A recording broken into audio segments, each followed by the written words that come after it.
Welcome to steno dictation. Dictation 5 second में शुरू होगा।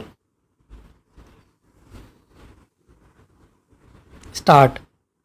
साइबर धोखाधड़ी में लिप्त 2 लोगों की मुंबई से गिरफ्तारी के बाद जिस तरह यह उजागर हुआ कि उनकी ओर से ठगी गई रकम सैकड़ों करोड़ रुपए हो सकती है, वह इसका सूचक है कि डिजिटल अरेस्ट, निवेश के लालच और अन्य तरीकों से साइबर धोखाधड़ी करने वाले कितने अधिक बेलगाम हो गए हैं। ईडी की ओर से गिरफ्तार किए गए इन लोगों पर मनी लॉन्ड्रिंग के तहत भी मुकदमा चलाया जाएगा, क्योंकि वे धोखाधड़ी से हासिल धनराशि को विदेशी मुद्रा में बदलकर विदेश भेज देते थे। इस नेटवर्क की व्यापकता का पता इससे चलता है कि यह 20 राज्यों में फैला था और इसे 400 खातों के जरिए संचालित किया जा रहा था। इस गिरोह के शिकार लोगों की संख्या सैकड़ों में है। इसका मतलब है कि साइबर धोखाधड़ी का काम एक तरह से एक उद्यम की तरह चलाया जा रहा था। यह संगठित अपराधियों की ओर से की जाने वाली ऑनलाइन डकैती ही है। हैरानी नहीं कि देश में साइबर धोखाधड़ी करने वाले इस तरह के और भी बड़े गिरोह हों। वैसे भी छोटे मोटे गिरोहों की तो कोई गिनती ही नहीं है।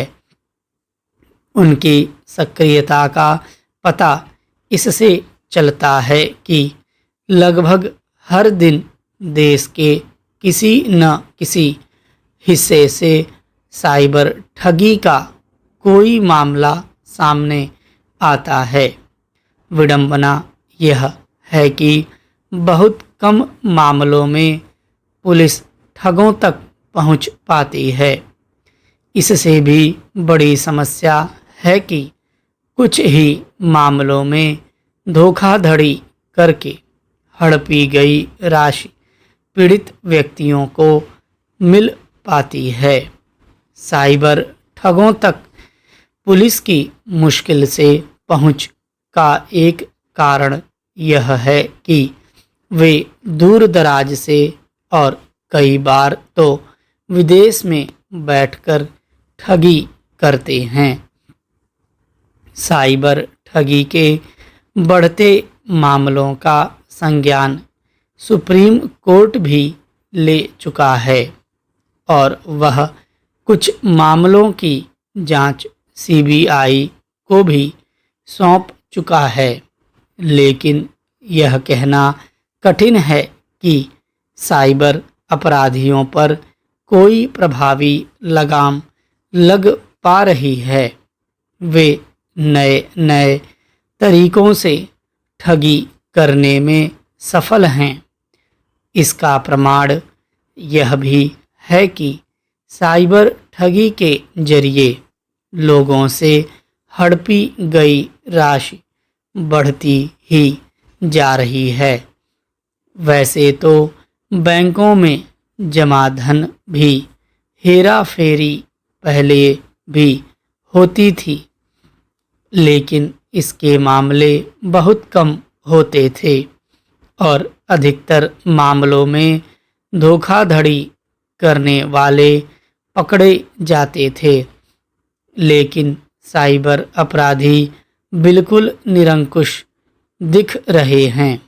यह मानने के अच्छे भले कारण हैं कि साइबर ठग पुलिस से 2 कदम आगे हैं।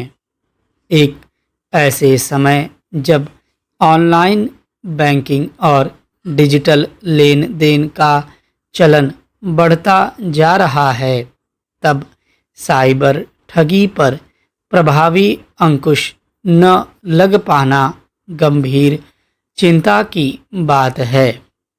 सरकार को इस पर गंभीरता से ध्यान देना होगा कि साइबर अपराधों की छानबीन करने वाली पुलिस और अन्य एजेंसियां तकनीकी कौशल में कहीं अधिक समर्थ बने। अभी वे डाल हैं तो साइबर ठग पात पात वे इतने शातिर हैं कि अच्छे खासे पढ़े लिखे लोग भी उनकी चपेट में आ जा रहे हैं। स्टॉप।